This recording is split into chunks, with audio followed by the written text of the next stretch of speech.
para poder exponer tu palabra, Señor, con fluidez, que sea el Espíritu Santo dirigiendo todo, Señor, y que todo, Padre, lo que hagamos sea hecho de palabra, lo hagamos para tu honra y para tu gloria. Permite, Señor, que seamos edificados con tu palabra y que a ti sea la honra en todo. Amén. Vamos a abrir nuestras Biblias en Juan capítulo 19. Juan 19. Continuamos el estudio de este hermoso evangelio. Nada más tengamos siempre presente cada vez que empezamos, ¿verdad?, una lectura en Juan, el propósito del libro, ¿verdad? Hemos estado repitiendo y repitiendo el versículo, pero es importante que lo tengamos claro.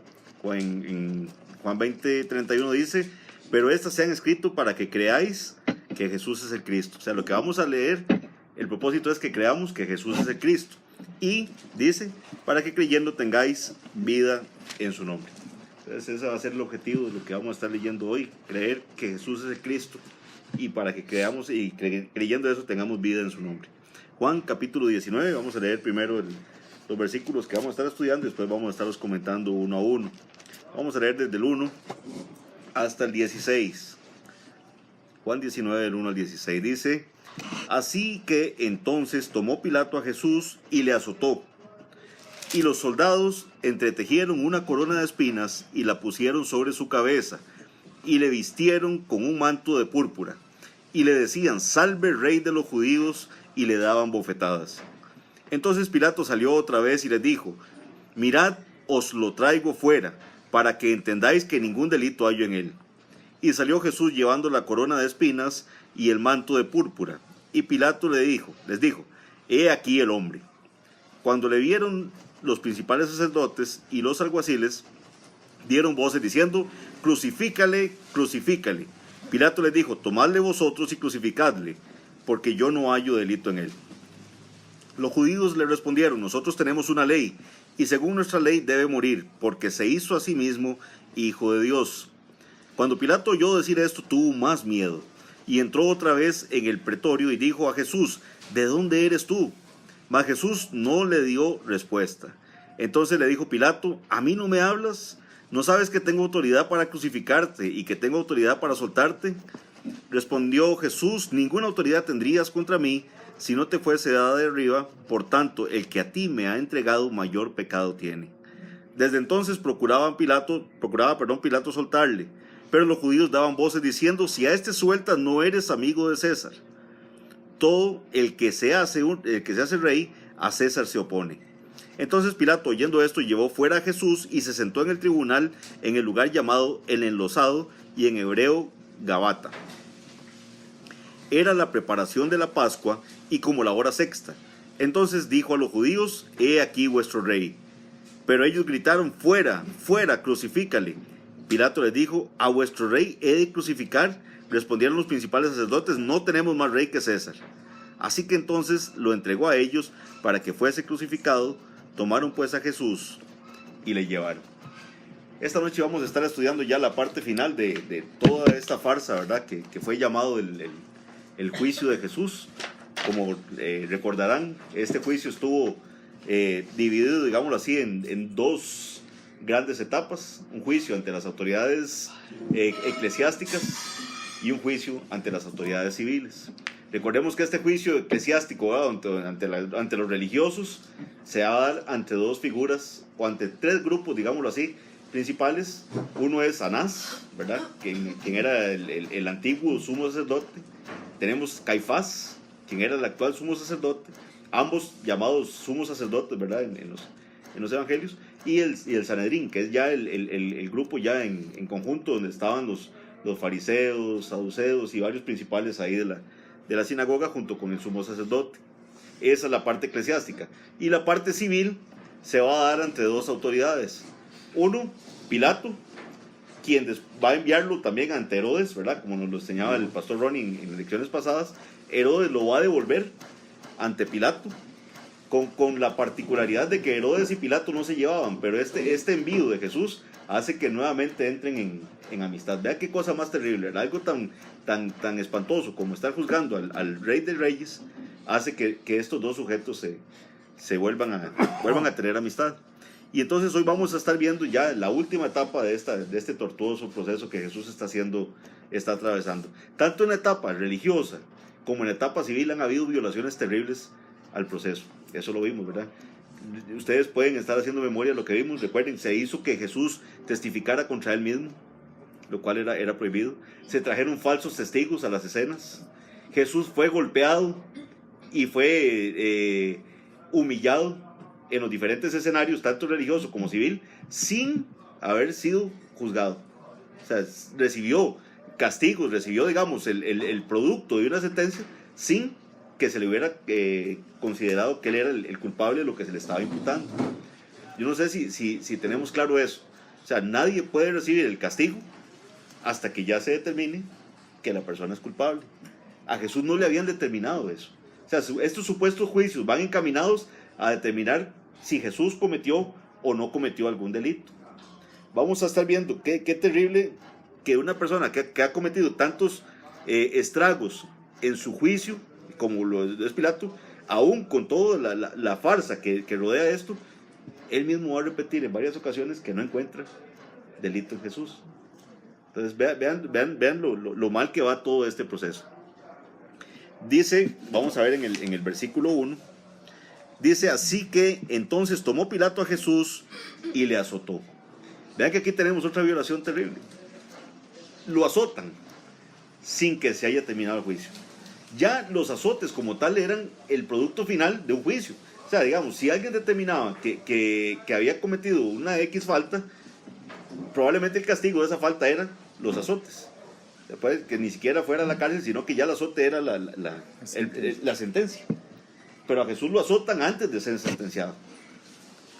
Vean qué interesante esto. El hermano Ronnie me mandó un comentario muy interesante de Sproul al respecto, donde él dice que los azotes que el gobierno romano contemplaba en su sistema penal eran de 3 tipos. El primero era un tipo de azote doloroso, pero no debilitante. O sea, era digamos, un azote para delitos menores. El segundo nivel era más severo, y el tercer nivel era el azote más severo de todos. Pero este tipo de flagelación se usaba ya en un prisionero que estaba sentenciado a ejecución. El propósito de este azote, digamos, de tercer nivel, digámoslo así, era debilitar tanto ya al sentenciado, que la crucifixión fuera ya nada más el paso final. O sea, ya prácticamente en el camino iba a ir agonizando por el martirio tan terrible que había sido sometido. Voy a leerles algo, digamos, de lo que contemplaba, de cómo se practicaba este azote, no con el fin de volver esta exposición emocional, pero no decir esto también le resta el dolor que Jesús sufrió, porque podemos caer en el otro extremo, ¿verdad?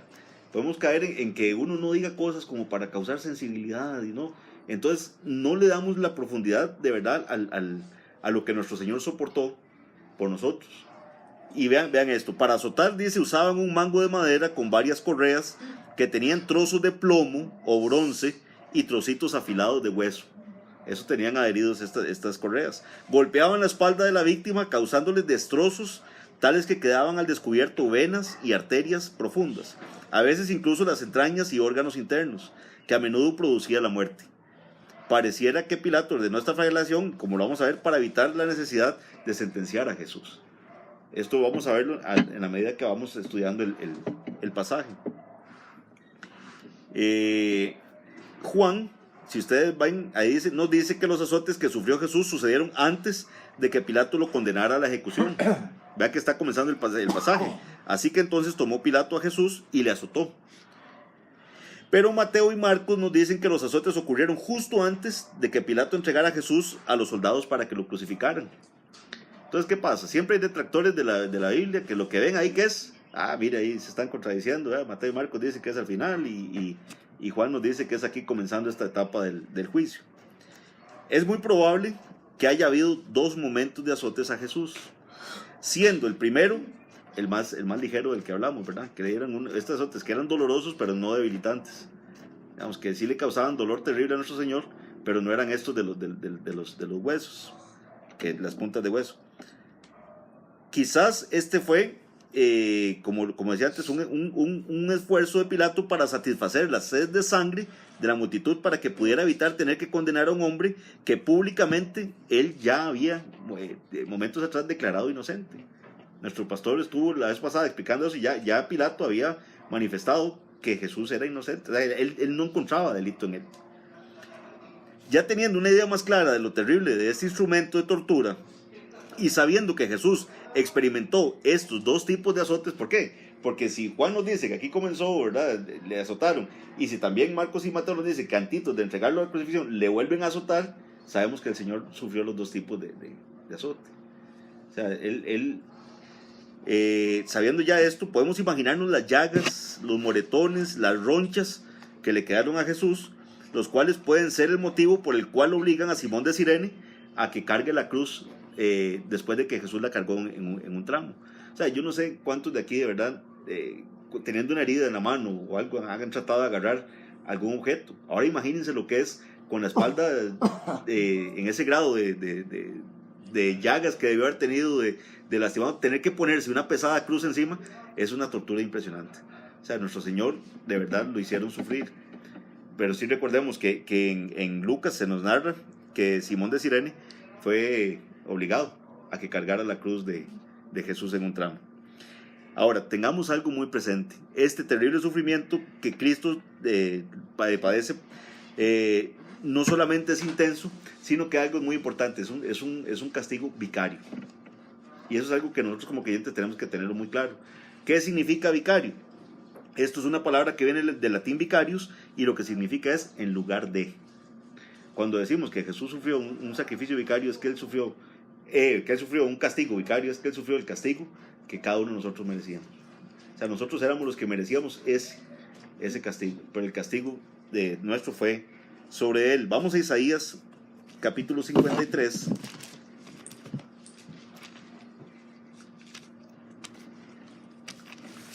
Isaías 53, versículos 3 al 5.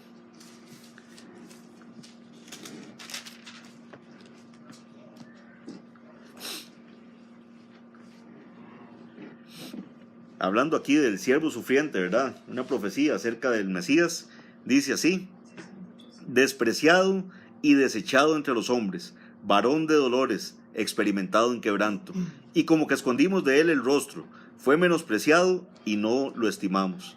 Ciertamente llevó él nuestras enfermedades y sufrió nuestros dolores, y nosotros le tuvimos por azotado, por herido de Dios y abatido. Mas él herido fue por nuestras rebeliones. Vean que ahí está muy claro. Mas él herido fue por nuestras rebeliones, molido por nuestros pecados, el castigo de nuestra paz fue sobre él, y por su llaga fuimos nosotros curados. Mucha gente no da crédito a ese sacrificio vicario del Señor, a ese sufrimiento de todo este castigo que cayó sobre él, porque no pueden ver algo así, ¿verdad? No pueden creer que la ira de Dios está sobre el pecador y que esa ira cayó sobre Cristo, debiendo haber caído sobre nosotros. Él pagó lo que a nosotros nos correspondía. Entonces, si nos ponemos a pensar en la escena, en lo que el Señor está sufriendo, yo debía haber sufrido eso. Y Él lo hizo por mí. Lo hizo por cada uno de sus ovejas. Y es que esa es la parte donde tenemos que leer estos pasajes con cuidado para entender de verdad lo que Cristo sufrió por nosotros. Sigue diciendo, dice el 2: y los soldados entretejieron, dice, una corona de espinas y la pusieron sobre su cabeza y le vistieron con un manto de púrpura. Y le decían: salve el rey de los judíos, y le daban bofetadas. Nuevamente, no puede uno leer esto sin que le cause dolor. Recuerden las bofetadas que yo les decía, ¿verdad? Mano abierta, golpes al Señor, burlándose de él. Le pusieron esa corona de espinas. Ahí estaba viendo yo unas fotos de las probables plantas que usaron, y se ven las plantas con unas espinotas, pero así a la vez con unas hojas verdes, que lo que entonces querían asemejar eran las coronas, ¿verdad? Que se ponían con hojita, ¿verdad? No sé si eran laureles o unas cosas así, porque entonces se veía verde, pero esas espinas estaban ahí encajándose en la piel del Señor, causándole que sangrara, ¿verdad? Ven, nosotros mismos nos punzamos con una espinita pequeña y ya estamos, ¿verdad? Ahí todos incómodos. Ahora imagínense espinas metiéndosele aquí, en estas partes de la cabeza. Según Marcos capítulo 15, versículo 16, esto toma lugar en el pretorio, en el patio del pretorio. Y los soldados presionaron, dice, esta corona en la cabeza de Jesús, quien todavía está dolorido por los azotes que acaba de recibir.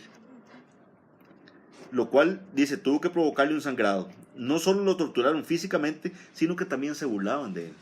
Vean el tono burlón, como le dicen, salve rey de los judíos, y a la vez le están dando bofetadas. No solo lo vistieron, dice, con el manto púrpura, sino que también le dieron una caña a modo de cetro falso. Esto lo vemos en Mateo capítulo 27, versículo 29. Es hermoso cómo los evangelistas nos van dando, ¿verdad?, un retrato más completo, cada uno de ellos, de qué está pasando.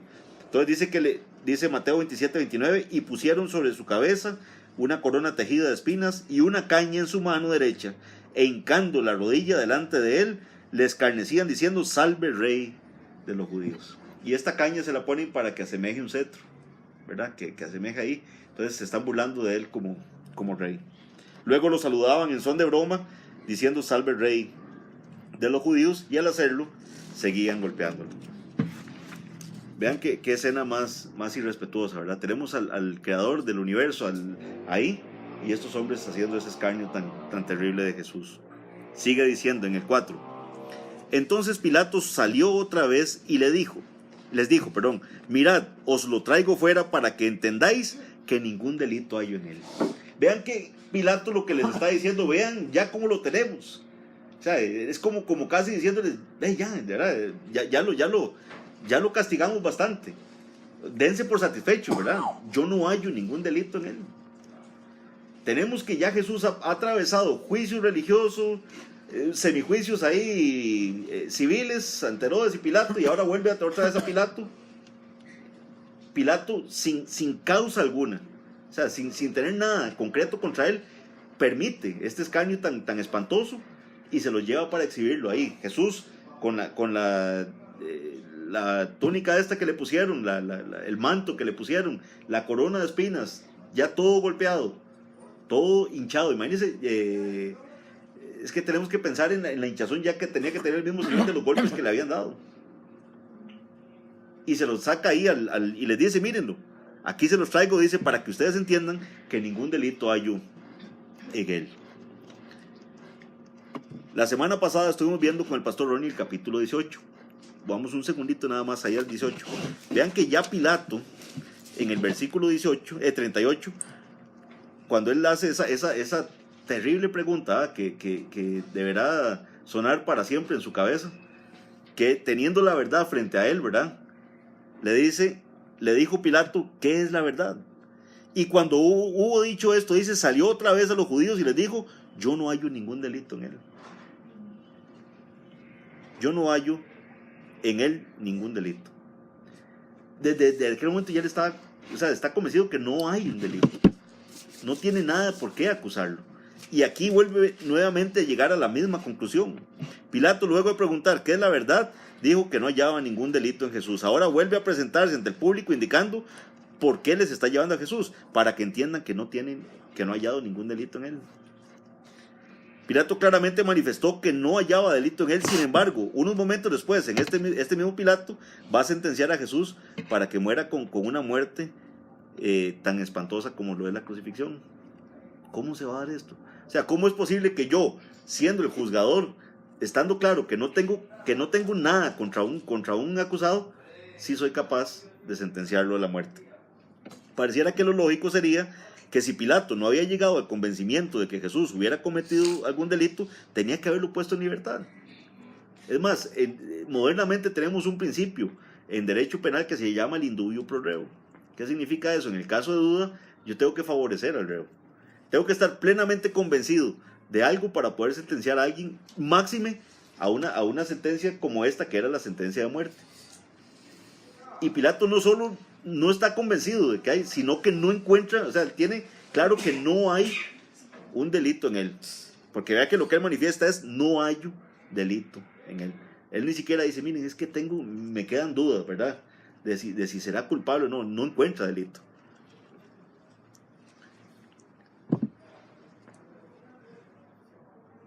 Hendrickson hace un comentario que me pareció muy interesante compartírselo, y es que él dice que por medio de Pilato, Dios mismo declaraba la perfecta inocencia de su hijo. O sea, en boca de este sujeto corrupto, Dios está manifestándoles a ellos, vean, no hay delito en él.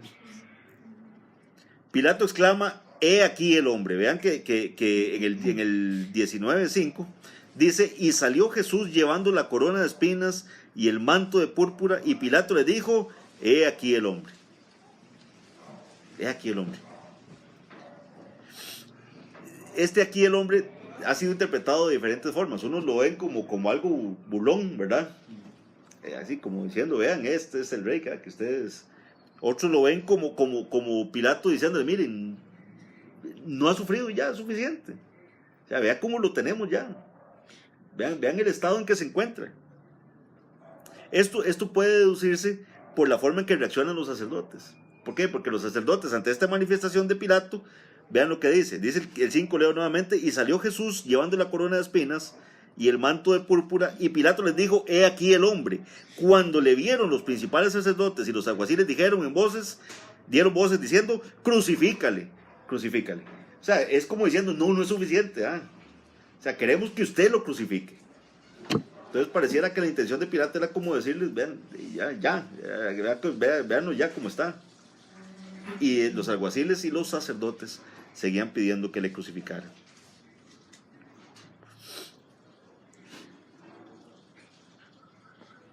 No pocas personas hoy en día se preguntan, ¿y cómo puede ser que Dios permitiera tanto sufrimiento en Jesús? ¿Cómo un Dios justo va a permitir que una persona justa sea tratada en esa forma? Nuevamente encontramos esa respuesta en Isaías 53:6. Isaías 53:6, como estábamos leyendo.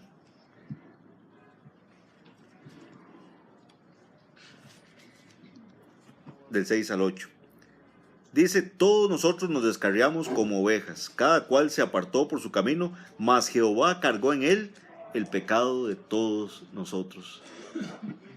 Si le quitamos a la muerte de Cristo y a este castigo, esa sustitución que hace el Señor de lo que a nosotros nos correspondía, entonces pierde sentido todo este sufrimiento de Cristo. ¿Por qué se lo digo? Porque en teología ha habido muchos que quieren quitarle ese significado. Entonces ven unos la muerte de Cristo como que falló el ministerio del Señor. Él venía bien y predicando la palabra y el evangelio, pero lamentablemente la gente no lo entendió y terminó así. Entonces es ejemplificante de ver cómo él llegó hasta el final, inclusive hasta dar la vida por las ideas que tenía. Y por la verdad murió Cristo, dice la gente. Ese es el dicho. Pero tenemos que entender que el propósito divino del Señor y el decreto del Señor era que esto ocurriera tal cual ocurrió. Sigue diciendo en Isaías, leemos en el 6, mas Jehová cargó en él el pecado de todos nosotros. Angustiado él y afligido, no abrió su boca. Como cordero fue llevado al matadero, y como oveja delante de sus trasquiladores, enmudeció y no abrió su boca. Por cárcel y por juicio fue quitado, y su generación, ¿quién la contará? Porque fue cortado de la tierra a los vivientes, y por la rebelión de mi pueblo fue herido. Vean que es claro. Es claro el propósito que tenía este sufrimiento que está teniendo nuestro Señor en este momento. Como vamos a ver más detalladamente las próximas semanas, ¿verdad? Según nos dice Gálatas 3:13, que dice que Cristo nos redimió de la maldición de la ley, hecho por nosotros maldición. Porque como está escrito, maldito todo aquel que es colgado en un madero. Entonces Cristo, ya se lo explicará el pastor Ronnie con más detalle, ya en el momento de la crucifixión, está sufriendo la maldición que caía sobre todos nosotros. Porque maldito todo aquel que es colgado en un madero. Entonces eso lo veremos con nuestro hermano. Seguimos la lectura, leo nuevamente el 16. Cuando le vieron los principales sacerdotes y los alguaciles dieron voces diciendo, crucifícale, crucifícale. Pilato les dijo, tomadle vosotros y crucificadle, porque yo no hallo delito en él. O sea, nuevamente vuelve a decir Pilato, vean señores, háganlo ustedes porque yo no encuentro delito en él. Los judíos, dice el 7, le respondieron: nosotros tenemos una ley y según nuestra ley debe morir porque se hizo a sí mismo hijo de Dios. Vean que ustedes se acuerdan todos los argumentos que han venido esgrimiendo los sacerdotes y los alguaciles y los testigos. ¿Qué decían unos? Es que dijo que el templo lo va a derribar y es que también dice que no hay que pagar tributo a César, y un montón de argumentos falsos contra Jesús. Sin embargo, a este momento están tan desesperados que ahora dicen: no, es que nosotros tenemos una ley y según nuestra ley debe morir. ¿Por qué? Dice: porque se hizo a sí mismo hijo de Dios. Ya como hemos visto a lo largo del estudio, Jesús se había declarado varias veces hijo de Dios, como el unigénito, lo cual era catalogado como una blasfemia por los fariseos. Vamos a Mateo capítulo 26. Mateo capítulo 26, versículos 63 al 66, dice: mas Jesús callaba. Entonces el sumo sacerdote le dijo: te conjuro por el Dios viviente que nos digas si eres tú el Cristo, el Hijo de Dios. Nuevamente un incumplimiento aquí, lo están obligando a declarar contra sí mismo. Jesús le dijo: tú lo has dicho. Y además os digo que desde ahora veréis al Hijo del Hombre sentado a la diestra del poder de Dios y viniendo en las nubes del cielo. Entonces el sumo sacerdote rasgó sus vestiduras diciendo: ha blasfemado. ¿Qué más necesidad tenemos de testigos? He aquí, ahora mismo habéis oído la blasfemia. Ya esto, con este argumento, ya para ellos era suficiente para condenar a Jesús. ¿Por qué? Porque según ellos había blasfemado, declarándose el Cristo, el Hijo de Dios.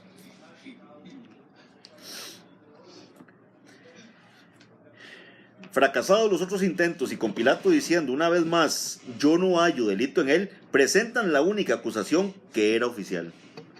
Quizá en este contexto hablaron con tanto orgullo de que nosotros tenemos una ley. Ahora sí sacan: es que nosotros tenemos una ley, ¿verdad? Este tiene que morir. ¿Por qué? Porque blasfemó. Hasta ahora sacaron el uniquito argumento que tenían contra Jesús. Todo lo demás les había fallado los testigos. Con todo ese montón de testigos que se contradecían y con todo, Pilato no tenía ninguna certeza de que Jesús hubiera cometido un delito. Dice el 8: cuando Pilato oyó decir esto, tuvo más miedo. ¿Qué fue lo que oyó Pilato que le dio tanto miedo? Vean lo que dice el 7, le hago nuevamente. Los judíos le respondieron: nosotros tenemos una ley y según nuestra ley debe morir, porque se hizo a sí mismo, ¿qué? Hijo de Dios. Cuando Pilato oye que Jesús declaraba ser el Hijo de Dios, ahora sí le dio más miedo a Pilato. Vean qué interesante esto. Entonces dice: este temor de Pilato se va a dar no por la insistencia de los judíos, vean que los judíos lo están presionando desde hace rato, ¿verdad?, que crucifique a Jesús, sino por lo que acaba de oír. Jesús decía ser el Hijo de Dios. Ahora, recordemos que en Mateo 27 se dio un hecho muy particular. ¿Qué es? Dice el 27:19: y estando él sentado en el tribunal, su mujer le mandó decir: no tengas nada que ver con este justo, porque hoy he padecido mucho en sueños por causa de él. Le dijo la esposa. Entonces Pilato había oído eso y él oye que Jesús ha manifestado que es el Hijo de Dios. Ahora sí le entró temor a Pilato. ¿Sería esta la razón por la que la esposa de Pilato había padecido en sueños acerca de Jesús? Porque era el Hijo de Dios. Vea que ella se refiere a él: no tenga nada con ese justo. Por eso es que Pilato le pregunta a Jesús lo que viene en el versículo 9. Leamos el 8 nuevamente. Cuando Pilato oyó decir esto, tuvo más miedo y entró otra vez en el pretorio y dijo a Jesús: ¿de dónde eres tú? Vean la pregunta de Pilato: ¿usted de dónde es? Pilato tenía que saber de dónde era Jesús, ahí físicamente, pero donde él oye que es el Hijo de Dios, él le pregunta: ¿de dónde es usted? Pilato le pregunta: ¿de dónde eres tú? A lo que Jesús no responde nada.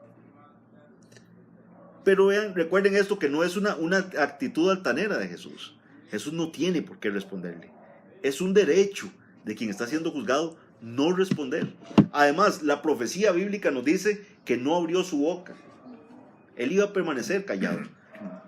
No le responde nada. Además, Jesús ya le había manifestado su origen a Pilato. Vean lo que dice, y lo vimos con nuestro pastor el día pasado, lo que dice el 18, 36 y 37 de Juan. Juan 18, 36 y 37.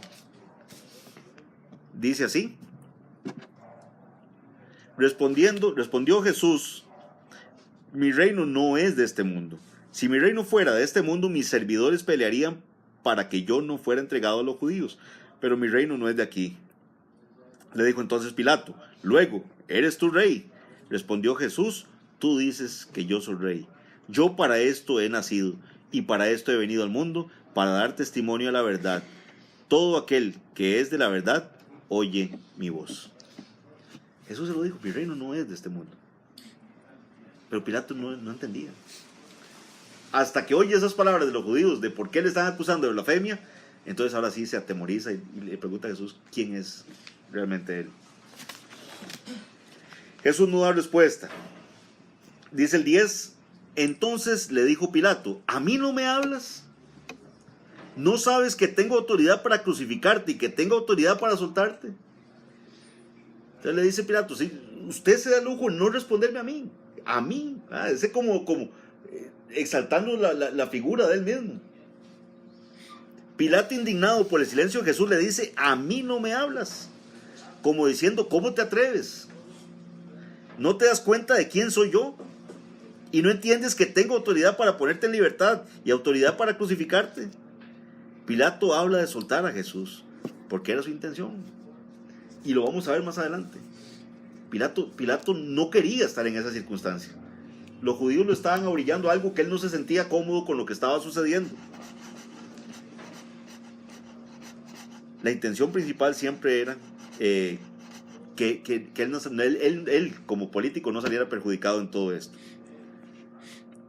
Y dice aquí ahora el 11, una verdad impresionante que el Señor nos revela acá en su palabra. Respondió Jesús: ninguna autoridad tendrías contra mí si no te fuese dada de arriba. Pilato le dice: usted no entiende quién soy yo, usted no entiende que yo tengo autoridad para soltarlo o autoridad para crucificarlo. Y Jesús le dice: usted no tendría ninguna autoridad sobre mí si no le fuera dada por mi Padre, si no le fuera dada de arriba. Y le dice: por tanto, el que a ti me ha entregado, mayor pecado tiene. Jesús le aclara a Pilato que su autoridad le había sido delegada por Dios. Y aquí es donde tropieza mucha gente.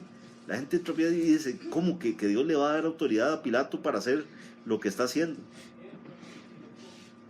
Pero así lo entendió Jesús. Y Jesús reposó en esa premisa. Que nada le podía estar pasando a él que ya Dios no hubiera determinado previamente que así ocurriera. Lo cual deja claro que nada se escapa de la soberanía del Padre. Vamos un segundito a Hechos 4:27. No pierdan ahí el 19, ¿verdad? Pero vamos ahí a Hechos capítulo 4, versículo 27. Vean esto que dice aquí claramente la palabra del Señor. Hechos 4, 27 y 28. Dice así: porque verdaderamente se unieron en esta ciudad contra tu santo Hijo Jesús, a quien ungiste. ¿Quiénes se unieron contra él? Dice: Herodes y Poncio Pilato, con los gentiles y el pueblo de Israel, para hacer cuanto tu mano y tu consejo habían antes determinado que sucediera. Herodes y Pilato se unieron contra el Señor. Y el pueblo, dice, los que estaban ahí, dice: Herodes y Poncio Pilato con los gentiles y el pueblo de Israel, para hacer cuanto tu mano y tu consejo habían determinado, antes determinado que sucediera. Ellos hicieron esa maldad contra el Señor, pero ya había sido determinado desde antes por el Padre que las cosas sucedieran de esa forma. Y ahí es donde vemos que tenemos un Dios soberano que ha decretado que las cosas sucedan tal cual están sucediendo. Tenemos un Dios que no lo está tomando por sorpresa esto. Cristo sabía también a lo que venía.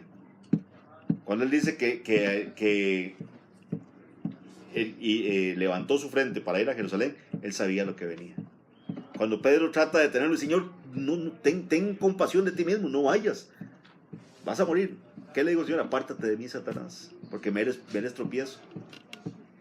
Cuando él ora en Getsemaní, que si puede apartar de él esa copa, él sabe que va a enfrentar la ira de Dios sobre él, la ira que pesaba sobre cada uno de nosotros. Y él dijo: Señor, pero hágase tu voluntad y no la mía. Entonces, tenemos claro que ya el consejo del Señor y la mano del Señor habían determinado de antes que todas estas cosas sucedieran. Sin embargo, Pilato nunca dejó de ser un agente moral y un agente responsable por sus acciones. Eso es algo muy importante que tenemos que tener claro. Dios determina que las cosas van a suceder así, pero eso no elimina la responsabilidad de Pilato y la responsabilidad de Herodes, la responsabilidad de Caifás, la responsabilidad de Anás y de todos esos que gritaban ahí: crucifícale.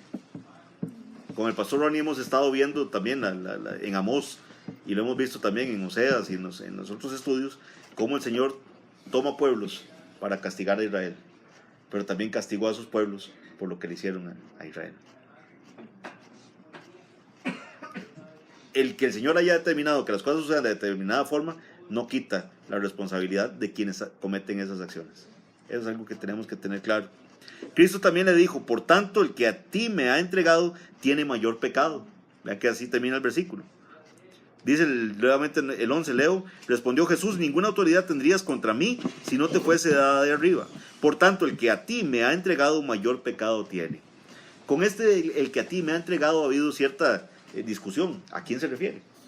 Porque a la mente viene rápidamente a Judas, el que entregó a Jesús. Pero ¿quién fue el que entregó a Jesús ante Pilato?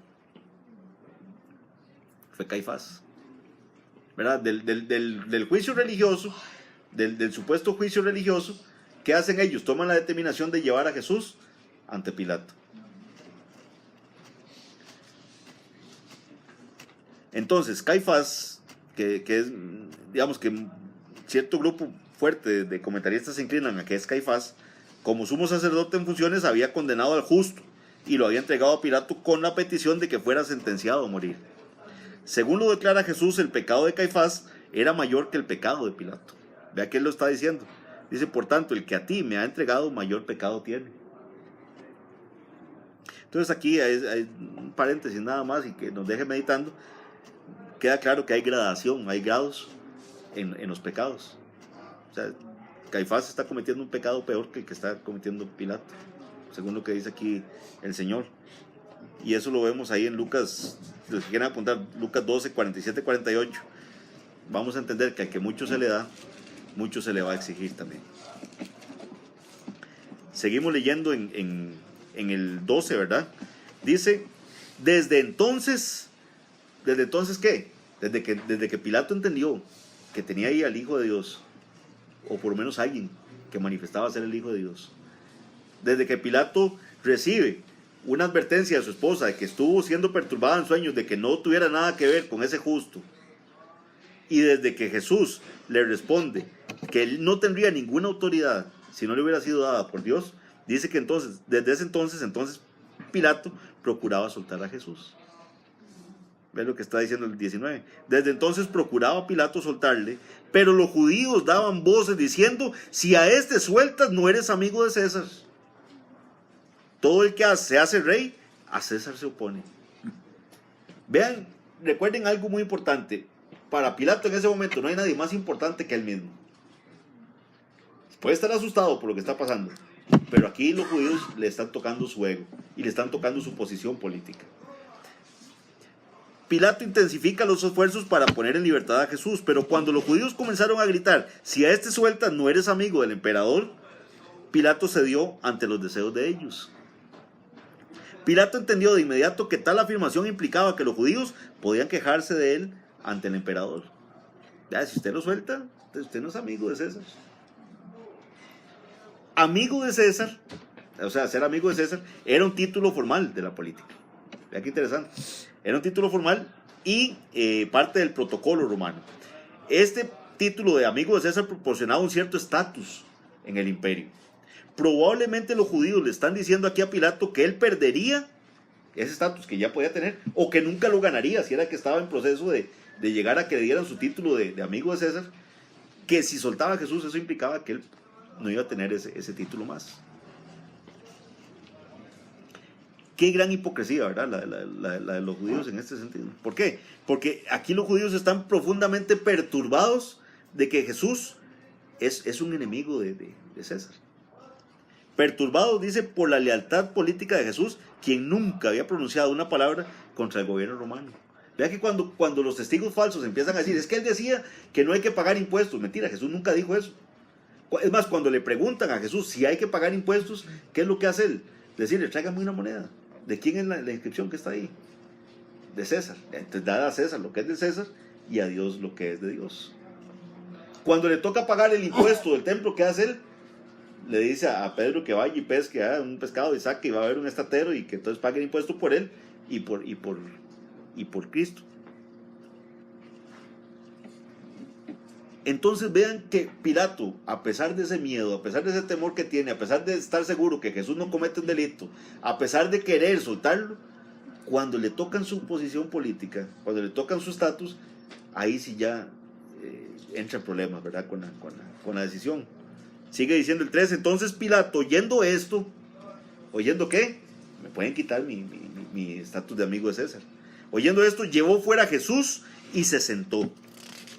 Dice, se sentó en el tribunal, en el lugar llamado el Enlosado y en hebreo Gabata. ¿Qué significa que entonces ya al oír esto salió y se sentó? Que ya ahora sí está dispuesto a dictar una sentencia.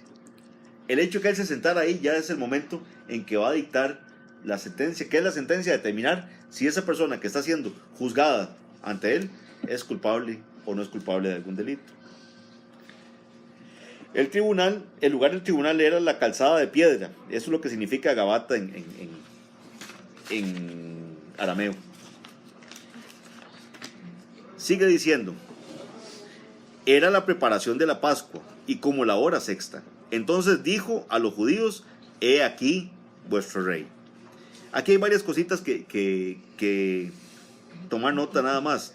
Este tema de que era la preparación de la Pascua es otro de los elementos que los detractores de la Biblia dicen que hay un error, ¿verdad? ¿Por qué? Porque entonces aquí dicen, no, ¿cómo que era la preparación? Pero ahí no habían comido ya la Pascua porque habían estado en la cena y se había instituido la cena del Señor. ¿Cómo me dicen aquí que era la preparación de la Pascua? El pastor Ronnie ya había dado toda una explicación del tema, ¿verdad? Cómo la Pascua no es una celebración de un día, ¿verdad? Es una celebración de toda la semana implicada. Pero esto no quiere decir que era la preparación para la Pascua, como si Juan quisiera indicar que Jesús fue sentenciado antes del día de la Pascua. Ese día de preparación es preparación de la Pascua. Era el día de preparación, o sea, cocinar los alimentos que se usarían en ese día, etc. Era el que precedía a los sábados, no a las fiestas. La expresión simplemente significa que era el viernes de la semana de la Pascua. A eso es lo que se refiere esta expresión. Se encuentra en un comentario muy claro que nos va a hacer Lucas en el capítulo 23, versículo 54. ¿Qué dice Lucas? Dice, era día de la preparación de la Pascua y estaba para rayar el día de reposo. Ya Lucas todavía lo deja más claro. Era preparación de la Pascua y iba ya a empezar el día de reposo.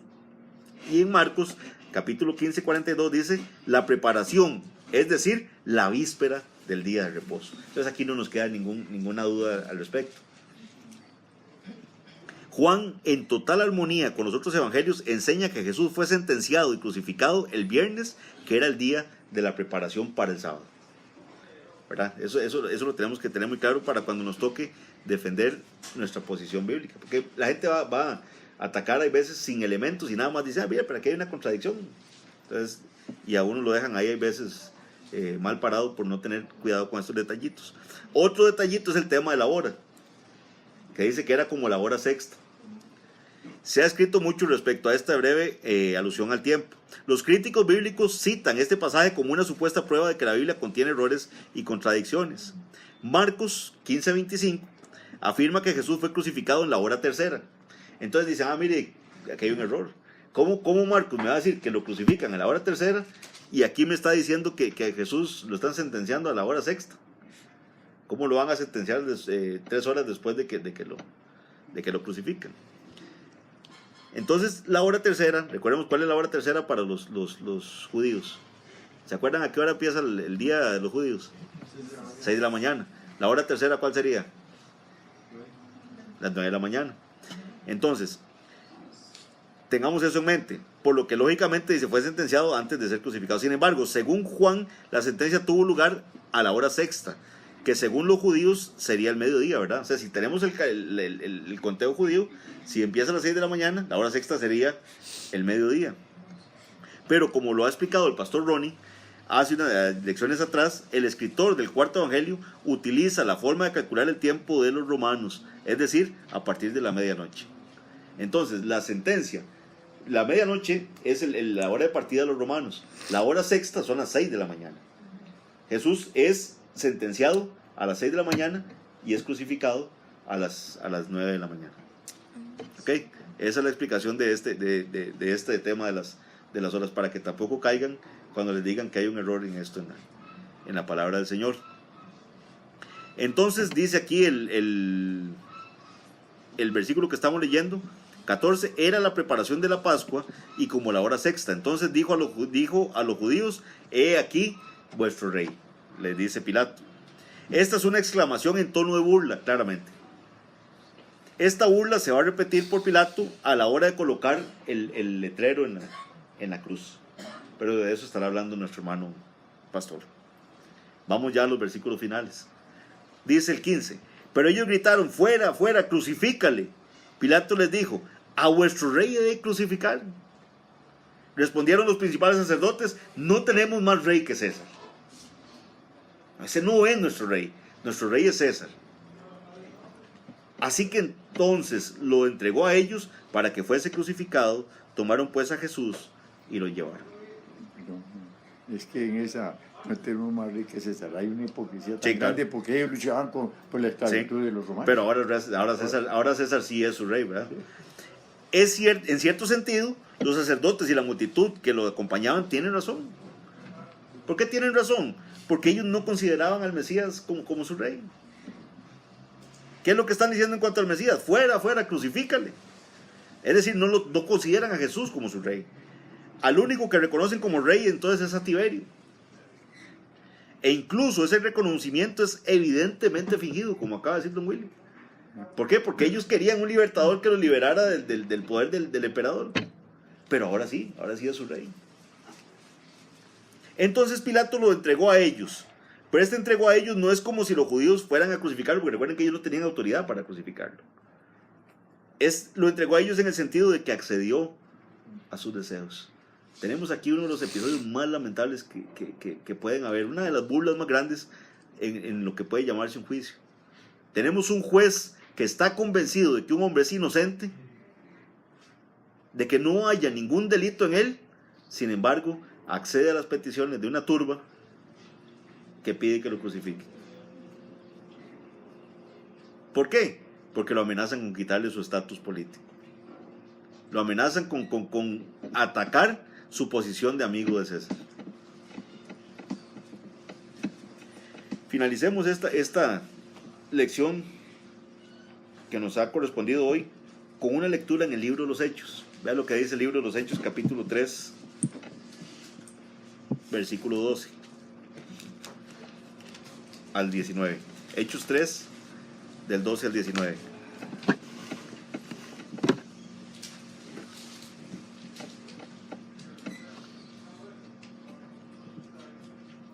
Recuerden que aquí ha ocurrido ya la curación del cojo, ¿verdad? ¿Se acuerdan de este milagro que el Señor, a través del poder del Espíritu Santo que había depositado en Pedro, curan un cojo, ¿verdad? Que estaba ahí a la puerta de la puerta de la hermosa. Y dice aquí el 12: viendo esto, Pedro respondió al pueblo: varones israelitas, ¿por qué os maravilláis de esto? O sea, la gente estaba maravillada del milagro que acababa de ocurrir. ¿O por qué ponéis los ojos en nosotros, como si por nuestro poder o piedad hubiésemos hecho andar a este? El Dios de Abraham, de Isaac y de Jacob, el Dios de nuestros padres, ha glorificado a su Hijo Jesús, a quien vosotros entregasteis y negasteis delante de Pilato. Ya que se los está diciendo Pedro, ustedes el Señor glorificó a Jesús, a ese mismo Jesús que ustedes negaron, ustedes entregaron delante de Pilato, cuando éste había resuelto ponerle en libertad. Vea que aquí lo recalca Pedro. Pilato iba a soltar a Jesús. Él había resuelto poner en libertad, pero ustedes siguieron pidiéndole que lo mataran. Ustedes lo negaron, ustedes lo entregaron. Dice el 14, mas vosotros negasteis al santo y al justo y pedisteis que se os diese un homicida. ¿Por qué? Porque como vimos, ellos pedían a gritos que soltaran ¿a quién? A Barrabás. Y matasteis al autor de la vida, a quien Dios ha resucitado de los muertos, de lo cual nosotros somos testigos. Y por la fe en su nombre a este, o sea, al cojo, que vosotros veis y conocéis, le ha confirmado su nombre. Y la fe que es por él, ha dado a este hombre, esta completa sanidad en presencia de todos vosotros. Elemento interesante, ¿verdad? Dice la fe que es por él. Esa fe que solo el Señor pudo haberle dado. Entonces, dice que esa fe le ha dado completa sanidad en presencia de todos vosotros. Mas ahora, hermanos, sé que por ignorancia lo habéis hecho, como también vuestros gobernantes. Pero Dios ha cumplido así lo que había anunciado por boca de todos sus profetas, que su Cristo había de padecer. Así que arrepentidos y convertidos, para que sean borrados vuestros pecados, para que vengan de la presencia del Señor tiempos de refrigerio. Ese es el Evangelio. Ese es el Evangelio. En ese mismo Cristo que había sido entregado por ellos ahí, Pedro les está diciendo, crean en Él, y en Él hay perdón. Arrepiéntanse de lo que hicieron, arrepiéntanse de eso tan espantoso que ustedes hicieron, pero en Él hay perdón, porque Dios ya le glorificó, ya Él resucitó. Y Pedro le dice, nosotros somos testigos de eso. Ustedes mataron al autor de la vida, pero ya Él fue glorificado, ya Él resucitó. Arrepiéntanse, crean en Él, y en Él hay perdón, aún para esos pecados tan terribles. Y ese mismo mensaje está vigente hoy. El Señor nos llama a arrepentirnos, el Señor nos llama a creer en Cristo, a creer en ese Cristo crucificado, ese Cristo inocente que no tenía por qué haber pagado todo eso, que éramos nosotros los que merecíamos cada golpe de esos azotes, éramos nosotros los que merecemos aún eso, pero Cristo lo sufrió por nosotros. Es en Él en el que tenemos que creer, y en Él hay perdón. Vamos a orar. Padre bendito, Señor, gracias, Padre, por lo que ese amor tan grande al haber dado a tu Hijo, Señor, para ser castigado, para ser azotado, el justo por los injustos, Señor. Perdónanos, Padre, perdónanos, porque cuántas veces, Señor, hemos menospreciado ese sacrificio, Señor, hemos menospreciado ese dolor, hemos menospreciado esa obra preciosa de Cristo. Gracias por el cumplimiento perfecto de la ley que hizo Él en la tierra. Gracias por la valentía mostrada al caminar hacia el Calvario, Señor. Gracias por la resurrección, Señor. Y gracias porque hoy en día Cristo reina e intercede por nosotros. Te damos la honra y la gloria. Padre, si hay alguien aquí en esta noche que no ha creído en ti, Señor, ten misericordia, Señor. Toca corazones, Padre. Revive muertos, Señor, espirituales, para que puedan creer que Jesús es el Cristo, Señor. Y para que creyendo tengan vida eterna. A ti sea la honra y a ti sea la gloria, Padre. Y ayúdanos a atesorar estas palabras que hemos estudiado esta noche. En el nombre de Jesús. Amén. Amén.